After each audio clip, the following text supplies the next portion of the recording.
Welcome back. Look, most people treat the S&P 500 like a scoreboard for stock prices. But that's like flying a plane with one wing. The real engine for building wealth isn't just the price going up. It's the dividend engine. Think about this. Between 1926 and 2023, roughly 40% of the S&P 500's total return came from dividends.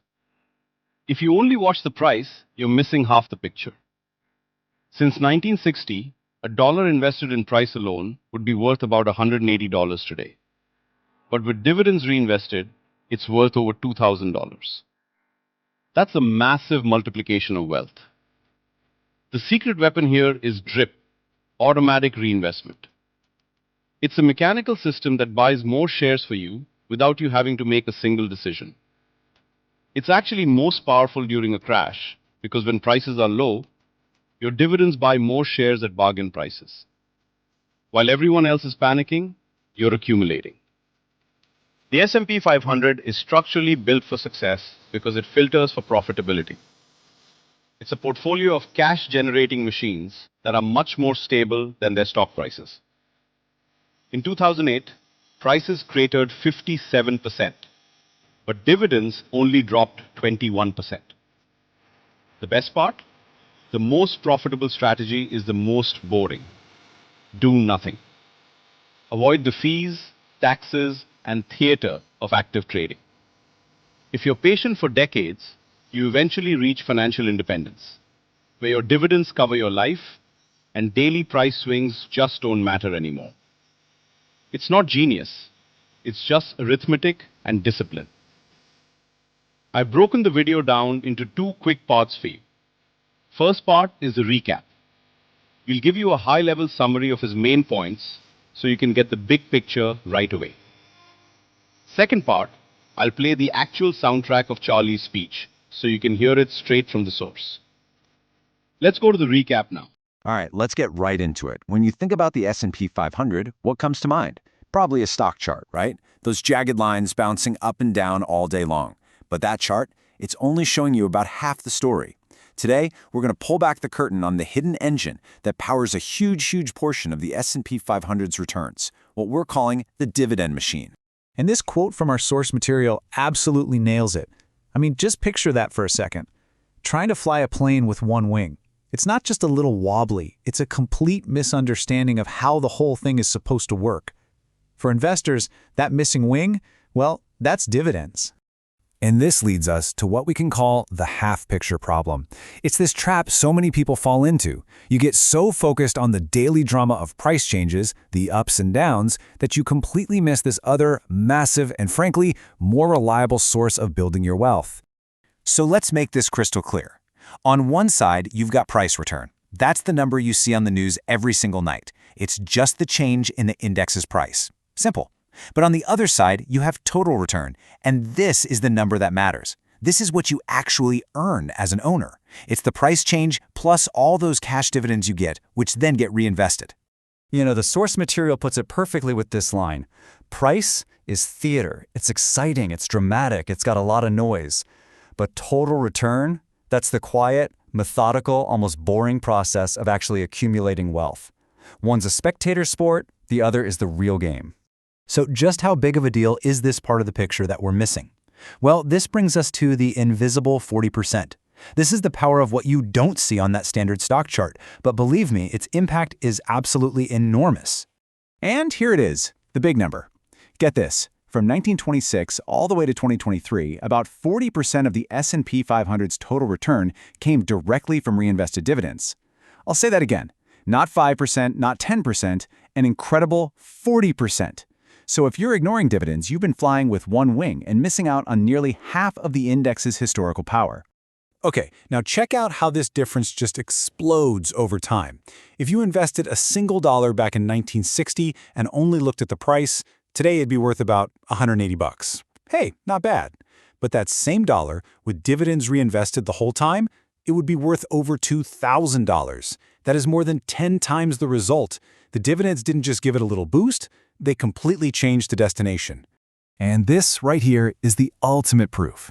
Remember the so-called lost decade? From 2000 to 2013, the S&P 500's price chart was just a big, frustrating roller coaster that ended up right back where it started. So if you were just a price watcher, you made nothing. But investors who were automatically reinvesting their dividends, well, they were quietly accumulating more and more shares the whole time. Their wealth kept growing, even when the market was flat. So the big question is, how do you actually capture this hidden return without having to watch the market all day? Well, that's where the whole idea of the autopilot investor comes in. It's all about using a simple, automatic tool to build a real wealth accumulation machine. And that tool is called DRIP. It stands for Automatic Dividend Reinvestment. And honestly, it's just as simple as it sounds. It's a setting on your investment account that takes any cash dividends you get and, poof, automatically uses them to buy more shares of that same investment. It's a true set-it-and-forget-it compounding machine. And what it creates is this beautiful, powerful, simple loop. Okay, step 1. The companies in the index pay you a cash dividend. Step 2, DRIP uses that cash to buy more shares for you without you lifting a finger. And step 3, you now own more shares, which means the next time dividends get paid out, you get an even bigger check, which then buys even more shares. You see? This is compounding in its purest form. I love this quote because it basically turns DRIP into the perfect investor. Think about it. While we humans are panicking during a crash or getting greedy when the market's flying high, DRIP just keeps doing its thing. It doesn't read scary headlines, it doesn't have any emotions, it just follows the cold, hard logic of math, buying consistently over and over again. All right, get ready for a really counterintuitive idea, one that might mess with your head a little bit. For the long-term investor who's using DRIP, market crashes can actually be a good thing. Yeah, you heard that right. They can turn a crisis into a massive opportunity to build wealth faster. So how on earth can watching your portfolio value get crushed actually help you in the long run? It sounds crazy, but it all comes down to some really simple math. Just look at this table. Let's say your portfolio kicks off a $2,000 dividend payment. When market prices are high, that cash might buy you, say, 20 shares. But what happens if the market crashes and prices get cut in half? Well, that same $2,000 dividend now buys you 40 shares. Your DRIP is automatically, unemotionally buying more ownership for you exactly when things go on sale. And history backs this up. Dividends are just way more resilient than prices. I mean, look at the 2008 financial crisis. The S&P 500's price collapsed by about 57%. Absolutely terrifying. But the actual dividends paid out by those exact same companies, they only fell by about 21%. The income stream was just far, far more stable than the price. So, at the end of the day, all of this leads to the final goal. And the point isn't just to see a big number get bigger on your computer screen. The real point is to build a reliable, growing paycheck, an income stream that can support you, completely separate from the stock market's daily mood swings. And this is what that can look like. A portfolio that starts out generating $40,000 in dividends in year one could, through dividend growth and all that reinvestment, be generating over $100,000 a year 20 years later. And notice something important here. We're not even talking about the share price. This is just the growth of the cash flow, the paycheck that the machine produces. This, right here, is the true definition of financial independence. It is not some magic net worth number. It's the moment your dividend income stream grows large enough to cover your living expenses. At that point, you're free. The daily price swings of the market become irrelevant because your bills are being paid by the cash your portfolio generates for you. So, I'll leave you with this question from the source material. I want you to take a look at your own strategy. Are you focused on the long-term mechanical process of building a real wealth machine, or are you getting caught up in the daily drama just watching the theater? Because understanding that difference, that's the key to unlocking the full power of the S&P 500. I need to tell you something up front. I'm going to make mistakes in this explanation. There are nuances in dividend taxation. I'll oversimplify. There are edge cases in DRIP mechanisms I won't cover. There are reinvestment scenarios where my generalizations won't hold perfectly. For instance, I won't fully address the difference between qualified and non-qualified dividends in U.S. tax law. I won't explain how foreign tax credits work for international dividend income. I won't cover every broker's specific DRIP implementation quirks. I won't discuss the implications of dividend policies in REITs versus traditional corporations. These details matter for precision, but covering all of them would make this explanation impossibly complex. I'm not a registered investment advisor. I'm not a tax professional. I'm someone who's spent decades watching how index returns actually compound, and I've noticed that most people are looking at half the picture. They watch price charts and completely miss the mechanical process that often delivers more wealth than the price appreciation they're obsessing over. If you catch an error in my math or my reasoning, you're probably right. The details of dividend policy, the mechanics of automatic reinvestment, the tax treatment across different account types, these are technical subjects where precision matters. I'll do my best to be accurate, but I expect to be wrong on some specifics. What I won't be wrong about is this. If you're evaluating the S&P 500 based solely on its price movements, you're flying a plane with one wing. And that's not a methodology problem, that's a conceptual blindness that will cost you decades of compounding you never knew you were missing. Let me walk you through 7 technical principles that explain why dividends aren't just nice-to-have income. They're the mechanical engine that transforms the S&P 500 from a price speculation vehicle into a wealth accumulation machine. These aren't opinions. This is arithmetic embedded in how the index actually functions. Most people think the S&P 500 is a price. It's not. It's a return stream with 2 components. And the component you can't see on a chart often matters more than the one you can. When someone says the S&P is up 10% this year, they're typically referring to price appreciation only. But that's not how you make money owning the index. You make money through total return, price change plus dividends reinvested. The difference isn't academic, it's the difference between wealth and disappointment. Here's what the data shows, and this is not controversial. From 1930 to 2023, the S&P 500's price appreciation averaged roughly 6% annually. Add in reinvested dividends, and that jumps to approximately 10% annually. That 4% gap is enormous over time. That's just arithmetic.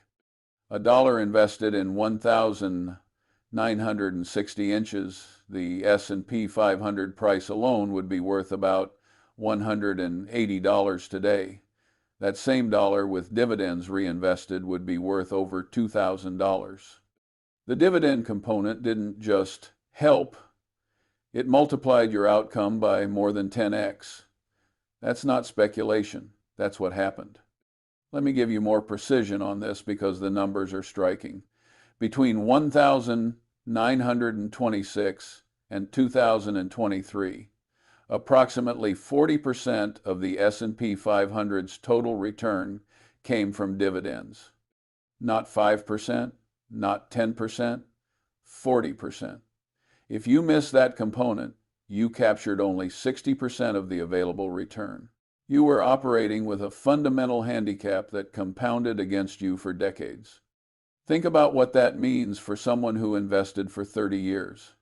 A price-only investor saw their wealth grow by perhaps 6 to 7% annually. A total return investor captured 10% annually.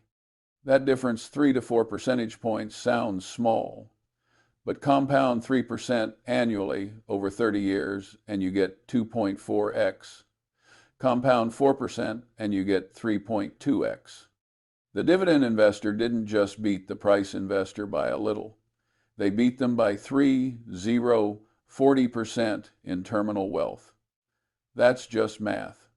But here's the counterintuitive part most investors miss. Dividends contribute to total return even when prices go nowhere. From 2000 to 2013, the S&P 500 price barely moved. Lots of volatility, 2 crashes, but the price index returned almost nothing for 13 years. Total return investors who reinvested dividends, they compounded at roughly 4 to 5% annually through that entire period. Not spectacular, but not zero. That's a 1-3-year window where dividend reinvestment was literally the entire source of return. If you were watching price charts and feeling frustrated that your wealth wasn't growing, You were missing the fact that it was growing just invisibly through share accumulation rather than price appreciation. Those accumulated shares became enormously valuable when prices finally recovered after 2013. This is why I don't pay much attention to daily price movements. Price is what you see on the screen. Total return is what you deposit in your account. One is theater, the other is wealth accumulation. The practical consequence, if you're measuring your S&P 500 performance by looking at price charts without accounting for dividend reinvestment, you're systematically underestimating what you're earning. Worse, you're likely to make timing decisions based on incomplete information. You'll think you need to buy the dip to make money, when the reality is you're making money continuously through dividend capture, whether prices rise or fall. The limitation I'll acknowledge here, this principle assumes you're actually reinvesting dividends, either manually or automatically. If you're spending the dividends as income, your return will look more like the price return. There's nothing wrong with that if you need the income, but don't confuse it with wealth accumulation. You can't spend dividends and compound them. Choose one. Let's talk about the least exciting and most powerful force in index investing. Automatic dividend reinvestment, known as DRIP. This is where most people's understanding completely breaks down. Here's what DRIP actually does. When the companies in the S&P 500 pay dividends, that cash automatically purchases more shares of the index at whatever the current price is. You don't make a decision. You don't time anything. The dividend arrives, gets converted to shares, and your ownership stake increases. That's the entire mechanism. Now here's why this matters more than people realize. DRIP is a mechanical buying program that operates completely independently of your emotions, your market predictions, and your timing ability. When the market drops 20%, you're probably panicking. DRIP is buying. When the market's at all-time highs and you're hesitant to add more, DRIP is buying. It doesn't care what CNBC says. It doesn't have opinions about Fed policy. It just buys. The arithmetic here is straightforward but powerful. Let's say you own $100,000 in the S&P 500 with a 2% dividend yield. That's $2,000 in annual dividends. With DRIP, that $2,000 buys more shares without you lifting a finger. The following year, you're earning dividends on $102,000 worth of shares, which generates $2,040 in dividends. Then, $2,081. This is geometric growth powered by reinvestment, and it runs on autopilot. Let me extend this example further because the compounding becomes striking over time. After 5 years of this process, assuming no price appreciation at all, you'd own approximately $110,400 in shares purely from reinvested dividends. After 10 years, roughly $121,900. After 20 years, about $148,600. After 30 years, over $181,000. That's from an initial $100,000 investment that never received a single dollar of additional contribution, just dividends reinvesting into more shares that generate more dividends. And remember, that calculation assumes zero price appreciation. In reality, the S&P 500 price typically grows too, which means your dividend yield on cost rises even faster. If your shares appreciate at 6% annually while you're reinvesting 2% dividends, your wealth compounds at roughly 8% before accounting for the additional boost from DRIP buying more shares. The combined effect is mathematically powerful. But here's the counterintuitive reality. DRIP performs best when you least want it to. When the market crashes and prices are low, your dividend buys more shares. A $2,000 dividend might buy you 40 shares when the S&P is at $50, but only 20 shares when it's at $100. DRIP is mechanically accumulating more ownership during the periods when everyone else is selling in fear. This is the opposite of how humans naturally invest. We want to buy low and sell high, but emotionally we do the reverse. DRIP removes you from that equation entirely. It's a mechanical accumulation process that has no fear and no greed, just math. The example. Imagine someone who invested $10,000 in an S&P 500 index fund in 2000, just before the tech bubble burst. Price only, that investment did almost nothing for a decade. But with DRIP running throughout that period, purchasing shares during two major crashes at depressed prices, they accumulated significantly more shares than their initial investment would have bought. When the market recovered after 2013, they owned far more shares than they started with, shares purchased with dividends during the void when prices went nowhere. Think about the mechanics of what happened there. During 2000 to 2002, as tech stocks collapsed and the broader market fell nearly 50%, this investor's dividends were buying shares at progressively lower prices. Then again, in 2008 to 2009, when the financial crisis hit, their dividends bought even more shares at crisis prices. They weren't trying to time the market. They weren't making brave contrarian bets. DRIP was just mechanically executing. Dividend arrives, buy shares, repeat. By the time the market finally turned in 2013, they'd accumulated perhaps 40% more shares than they originally purchased, all from reinvested dividends during the period when everyone else was despairing. Let me quantify this precisely because the math is remarkable. If you invested $10,000 at S&P 500's peak in March 2000, by March 2009, your price-only investment would be worth roughly $6,500. You lost 35%. But with dividends reinvested throughout that entire period, your total value would be around $8,500. You still lost money nominally, but you lost far less. And here's the critical part. You now owned significantly more shares than you started with. Those extra shares purchased with dividends during the crashes became extraordinarily valuable during the recovery. When the market doubled from 2009 to 2015, you weren't doubling your original share count. You were doubling a share count that had grown by 40% through DRIP accumulation during the crisis. That's why total return investors who held through 2000 to 2013 didn't just survive, they eventually thrived once prices recovered. The DRIP mechanism converted crisis into accumulation opportunity without requiring any courage or timing skill from the investor. The limitation: DRIP only works in accumulation phase. If you're in retirement and withdrawing from your portfolio, the reinvestment engine stops. You're extracting cash instead of compounding it. That's fine, that's what retirement is for, but you're no longer benefiting from mechanical accumulation. The engine that built your wealth doesn't run in reverse. Here's something most people don't understand about the S&P 500. It's not just a collection of large companies. It's a continuously filtered portfolio of dividend-paying businesses that have demonstrated the ability to generate persistent cash flow. The S&P 500 has entry requirements. A company needs a minimum market cap, minimum liquidity, and this is critical. It needs to be profitable. You can't lose money every quarter and stay in the index indefinitely.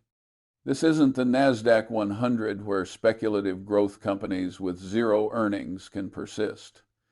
The S&P 500 mechanically filters for established, cash-generating businesses. Specifically, S&P's Index Committee requires positive earnings in the most recent quarter and positive sum of earnings over the trailing 4 quarters. That's the profitability filter. Companies that lose money consistently get removed. Companies that return to profitability can get added back. It's a continuous sorting mechanism that favors businesses capable of generating surplus cash.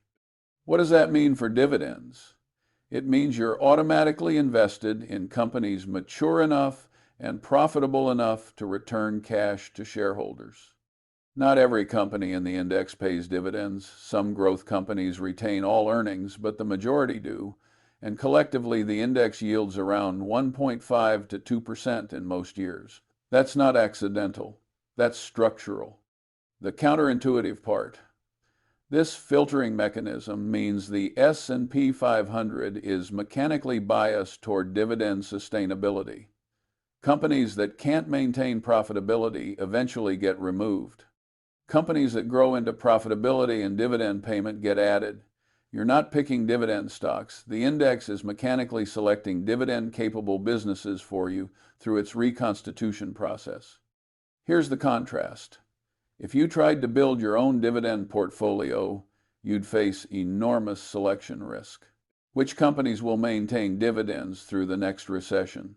Which are vulnerable to disruption? Which are over-leveraged and might cut payouts? You're guessing. The S&P 500 handles that selection through a systematic process. Underperforming companies that stop generating cash flow eventually get replaced by companies that do. There's a technical name for this in the S&P 500 methodology. It's called the earnings filter, combined with market cap requirements. Together, these create a mechanical bias toward businesses with sustainable cash generation. That's not the same as guaranteeing every dividend is safe. Companies in the index can and do cut dividends during crises, but it means you're systematically overweight businesses with demonstrated ability to generate and distribute cash. The practical consequence. When you buy the S&P 500, you're not just buying 500 companies. You're buying a mechanically filtered portfolio that systematically tilts toward dividend capability. You're outsourcing dividend stock selection to an index methodology that removes emotional bias and replaces it with quantitative filters. The limitation. The S&P 500's dividend yield is lower than specialized dividend indexes like the S&P Dividend Aristocrats. If you want maximum dividend income, the broad S&P 500 isn't optimized for that. It's optimized for total return, where dividend income is one component among others. You're getting diversification and growth potential, but you're accepting lower current yield. That's the trade-off. Let's talk about what happens to dividends when prices collapse. This is where most people's intuition completely fails them. When the S&P 500 drops 20%, 30%, 40%, people assume everything is falling. And price is falling. That's what a bear market means. But dividends tend to be far more stable than prices. This isn't optimism. This is historical pattern. Look at 2008, the worst financial crisis since the Great Depression. The S&P 500's price dropped roughly 57% from peak to trough. Catastrophic. But aggregate dividends? They fell about 21%. Still a decline, yes, but nowhere near the price carnage. And by 2011, aggregate dividends had fully recovered while prices were still 15% below their 2007 peak. Let me give you the specific numbers because they matter. In 2007, the S&P 500 paid out approximately $28 per share in dividends. In 2009, at the depths of the crisis, that dropped to about $22 per share. Painful, but not catastrophic. By 2011, dividends were back above $28. By 2019, they exceeded $58 per share, more than double the pre-crisis level. The dividend stream not only recovered, it grew substantially, even though prices remained volatile throughout that entire decade. Or take 2020. Prices dropped 34% in 1 month. Panic everywhere. Dividends? They declined about 7% for the year. Many companies maintained their payouts entirely. Some even increased them. The dividend stream proved far more resilient than the price. This pattern holds across multiple crises.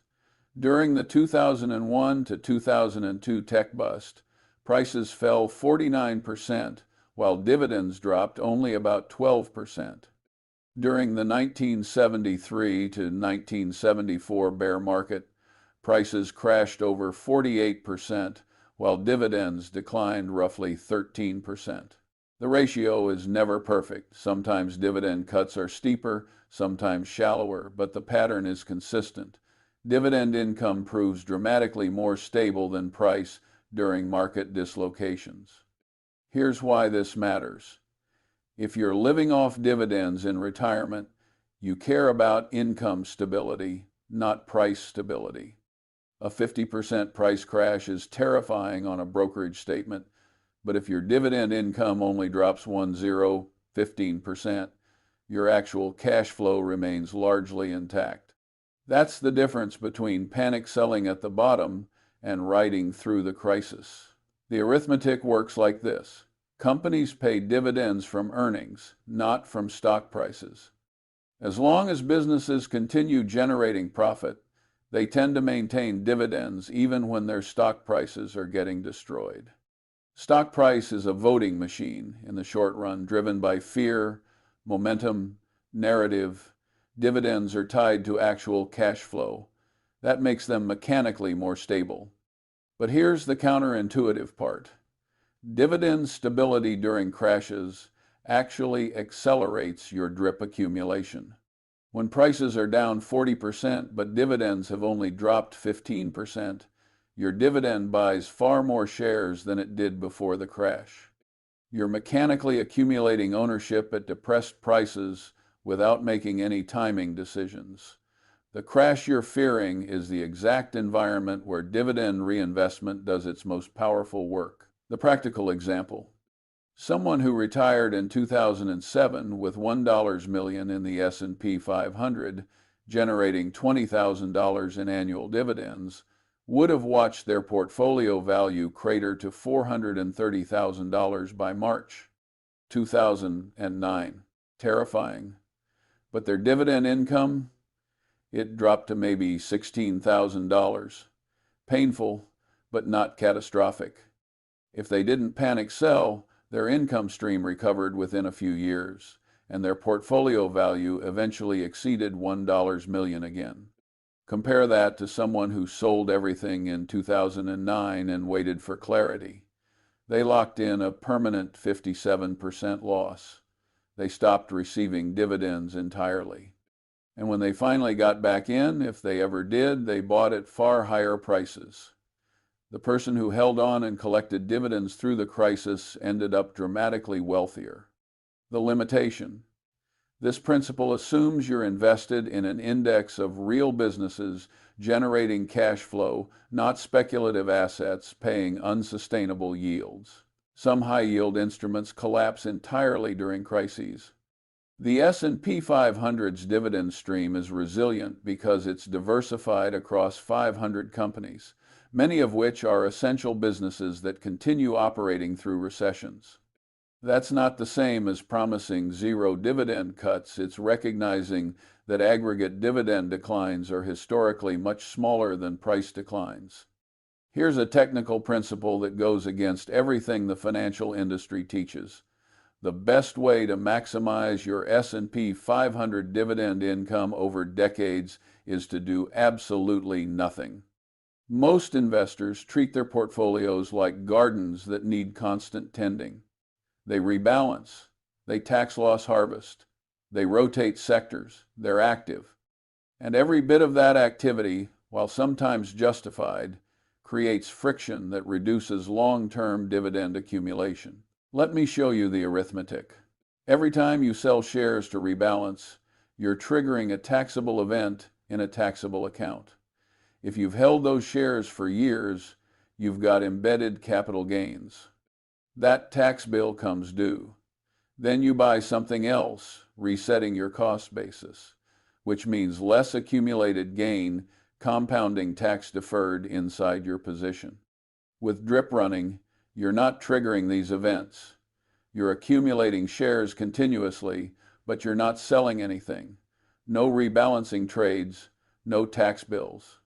Your cost basis keeps growing as you reinvest dividends, but you're not realizing gains. This is mechanical tax efficiency. You're deferring all taxes until you actually sell, which might be decades away. Here's the counterintuitive part. The investor who buys the S&P 500, enables DRIP, and does literally nothing for 30 years will likely outperform the investor who actively manages, rebalances, and optimizes their portfolio. Not because they're smarter, because they avoided activity. The math is straightforward. Every trading cost, every tax bill, every management fee is a permanent reduction in your compounding base. A 1% annual cost doesn't sound like much, but over 30 years it can reduce your ending wealth by 25% or more. That's enormous. Doing nothing avoids those costs entirely. Berkshire Hathaway demonstrates this principle perfectly, though not with the S&P 500. Warren and I bought positions decades ago and simply held them. We collected dividends. We paid taxes on the dividends, yes, but we didn't churn the portfolio. We didn't rebalance annually. We just sat there. That inactivity, combined with the power of compounding and tax deferral on unrealized gains, created extraordinary wealth. The S&P 500 offers you the same dynamic. Buy it, enable DRIP, and resist the urge to do anything. Your dividend stream grows every year without you making a single decision. Your share count increases automatically. Your tax bill stays minimal until you actually need to withdraw funds.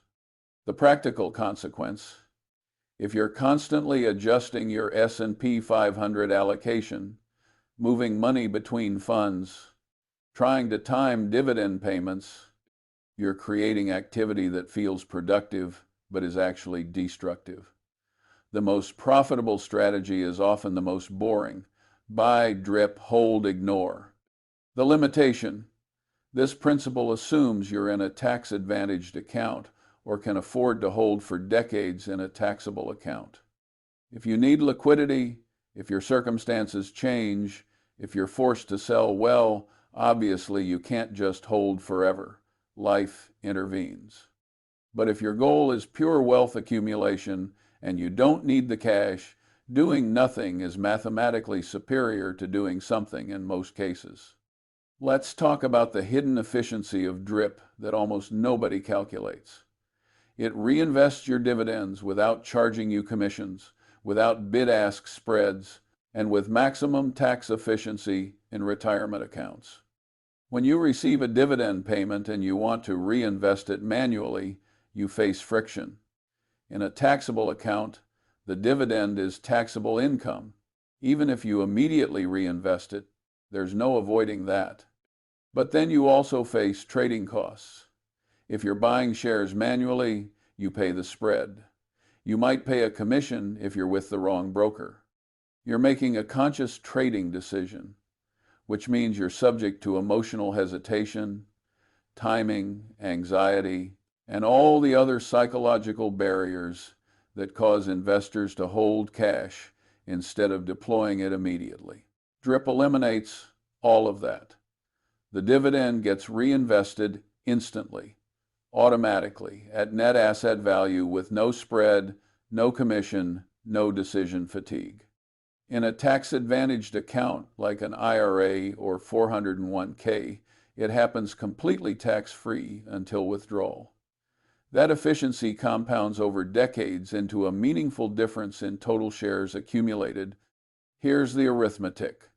Let's say you receive $2,000 in annual dividends on your S&P 500 holdings. If you're manually reinvesting and paying even a small commission or spread, let's say 0.1% in total trading costs, you're losing $2 per year. That doesn't sound like much, but that's $2 every year that doesn't get reinvested. Over 30 years with compounding, that small friction could cost you hundreds or even thousands of dollars in terminal wealth. DRIP avoids that entirely by reinvesting at NAV with zero friction. Let me make this more concrete with compound math. That $2 annual cost if it had been invested at 10% annually instead of being lost to friction, would grow to roughly $330 over 30 years. Now multiply that by every year because you're losing $2 every single year, not just once. The total loss compounding from 3 decades of $2 annual friction could exceed $5,000. That's from a microscopic 0.1% cost on $2,000. Scale that up to larger portfolios and the waste becomes enormous. But there's another layer most people miss: bid-ask spreads. When you buy stocks manually, you pay the ask price. When you sell, you receive the bid price. That spread, often 0.05% to 0.2%, depending on liquidity, is pure friction. You're losing it on every round-trip trade. DRIP eliminates this entirely because it transacts at net asset value, the true price of the underlying securities, with no markup. The counterintuitive part: DRIP's efficiency advantage grows with portfolio size. When you're reinvesting $2,000 in dividends annually, the cost savings are modest. When you're reinvesting $20,000 or $200,000 in dividends annually, those cost savings multiply dramatically. This is one reason why wealthy investors who own significant positions in index funds almost universally use DRIP. They're not trying to save $10 on commissions. They're trying to avoid friction that scales with position size. There's also a behavioral advantage that's harder to quantify. DRIP removes the temptation to hold cash. When dividends arrive in your account as cash, there's a psychological temptation to keep them in cash, just for now, while you wait for a better entry point. That waiting often turns into months or years of cash drag, earning nothing, while you watch the market climb without you. DRIP eliminates that temptation by reinvesting immediately and automatically. The practical consequence: if you're not using DRIP on your S&P 500 holdings, you're voluntarily accepting higher costs and lower efficiency.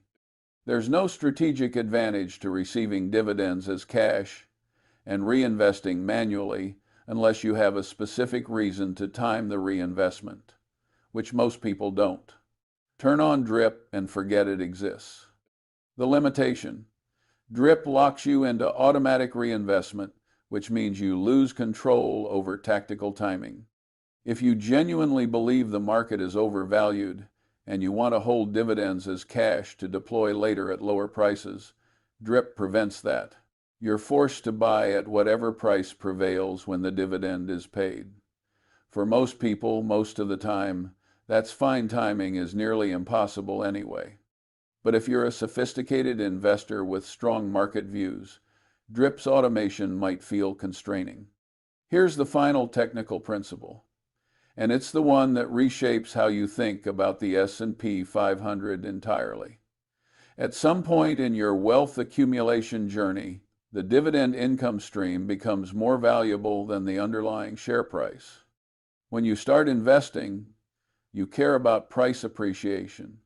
You've got $10,000 invested. It generates maybe $200 in annual dividends. That's nice, but it's not meaningful income. You're focused on growing the principal, and price appreciation is how that happens. But fast forward 30 years. You've got $2 million in the S&P 500 generating $40,000 in annual dividends. Now that dividend stream starts to matter. That's real income enough to cover significant expenses. If dividends grow at 5 to 6% annually on average, you're getting automatic raises every year without depleting principal. Let me show you the progression math because it's compelling. Year 1, $40,000 in dividends. Year 5, roughly $51,000. Year 10, approximately $65,000. Year 15, about $83,000. Year 20, around $106,000. This assumes 5% annual dividend growth, which is conservative relative to the S&P 500's historical average. And remember, this is income that arrives regardless of whether the stock price goes up, down, or sideways. It's cash hitting your account 4 times a year, every year, growing persistently. Compare that to a retiree trying to live off capital appreciation. They need to sell shares to generate cash. Every sale permanently reduces their principal. If they sell during a market crash, they lock in losses and deplete their portfolio faster. The dividend investor isn't forced to sell anything. The income arrives automatically, and during crashes, they might actually be buying more shares with those dividends rather than selling them. Here's the shift. At this stage, you stop caring as much about daily price movements. A 10% price decline on your $2 million portfolio is nominally $200,000, which sounds catastrophic. But your dividend income, it might drop 2 to 3% in a bad year, or maybe it keeps growing anyway. Your cash flow remains largely intact even while your net worth is gyrating. This is the technical definition of financial independence. When your dividend income covers your expenses, you're independent of both your job and your portfolio's price volatility. You can hold through crashes because you're not forced to sell shares to generate cash. The dividends handle that automatically. The arithmetic here is simple but profound. A 2% dividend yield on $2 million is $40,000 annually. If that grows at 5% per year through a combination of dividend increases and share accumulation via DRIP, in 10 years you're receiving roughly $65,000 in annual dividends. In 20 years, over $100,000. And all of this happens without you selling a single share. The income grows while the principal remains intact or continues growing. This is why dividend-focused investors can tolerate volatility that would destroy a price-focused speculator. They're not depending on price stability. They're depending on income stability. As long as businesses keep generating cash and paying it out, the price can do whatever it wants. It's just noise. The counterintuitive part, building to this point requires decades of patience. You can't shortcut compound growth. You can't force a $10,000 portfolio to generate meaningful income overnight. The process is slow, mechanical, and boring for years, possibly decades. But the destination is financial freedom without needing to liquidate your principal. And there's a psychological transition that happens along this journey that most people don't anticipate. In your 20s and 30s, you're accumulating. Every dividend that arrives feels tiny and meaningless. $200 here, $500 there. You're tempted to spend it because it doesn't seem to matter. This is the critical phase where discipline determines everything. If you spend those dividends, you're resetting the compounding clock to 0 every single quarter. If you reinvest them, you're building the foundation of future independence even though you can't see it yet. In your 40s and 50s, the dividends start becoming noticeable. Maybe you're getting $5,000 or $10,000 annually. Still not enough to live on, but enough that you notice when they arrive. This is where many investors make a fatal mistake. They start spending the dividends because they feel like real money now. They treat it as a bonus, a reward for their patience. But spending it at this stage is like chopping down a tree just as it's reaching maturity. You're destroying decades of compounding right before it would have started delivering meaningful returns. In your 60s and beyond, if you've maintained discipline, the dividend stream becomes substantial. It might exceed your living expenses. At this point, the psychological relationship inverts completely. You stop caring about portfolio value and start caring exclusively about income stability. A 30% price crash that would have terrified you at age 40 barely registers at age 65 because your dividend income stayed intact. You've transcended price volatility through systematic income accumulation. Berkshire Hathaway operates on this principle at scale. We own businesses that generate enormous cash flow and we don't need to sell equity to fund operations or distributions. The businesses compound internally, cash flow grows, and we redeploy it into more cash-generating assets. That's the same dynamic an individual investor achieves with the S&P 500's dividend stream at a smaller scale. The practical consequence: if you're young and accumulating, don't ignore dividends, even though your current income from them is tiny. That tiny stream is the seed of your future financial independence. Reinvest it religiously. Let it compound. In 30 years, that stream will be large enough to sustain you, and you'll be glad you built it systematically instead of chasing price appreciation alone. The limitation: this principle assumes persistent dividend growth and a long time horizon. If you need capital immediately, if you can't wait decades, if you're forced to liquidate early, well, the dividend stream doesn't help you much. It's a long-term accumulation strategy, not a get-rich-quick mechanism. You have to survive long enough for compounding to do its work. Let me bring all 7 principles together, and then I'll remind you of what I don't know. The S&P 500 dividend engine works like this. It's an index of systematically filtered, cash-generating businesses that pay out a portion of earnings to shareholders. When you enable DRIP, those dividends automatically purchase more shares at whatever price prevails, creating a mechanical accumulation process that operates independently of your emotions or market timing ability. That accumulation happens with maximum efficiency, no commissions, no spreads, automatic tax deferral in retirement accounts. During crashes, dividend streams prove far more resilient than prices, which means your DRIP mechanism is purchasing more shares at depressed prices exactly when you're most afraid.